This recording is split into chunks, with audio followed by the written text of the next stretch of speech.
Celebramos un Consejo de Gobierno ciertamente histórico para este país, para Euskadi, un Consejo que ha estado rodeado de ilusión, de esa ilusión que solo están rodeados los sueños que se quieren realizar, convertir en realidad.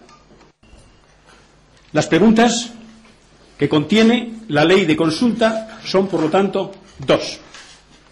La primera: ¿está usted de acuerdo en apoyar un proceso de final dialogado de la violencia si previamente ETA manifiesta de forma inequívoca su voluntad de poner fin a la misma de una vez y para siempre?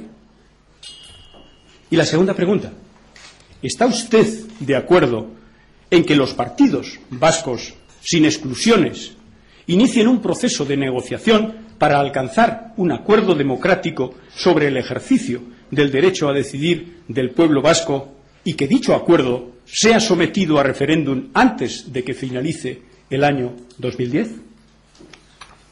Orduan, leer, por favor,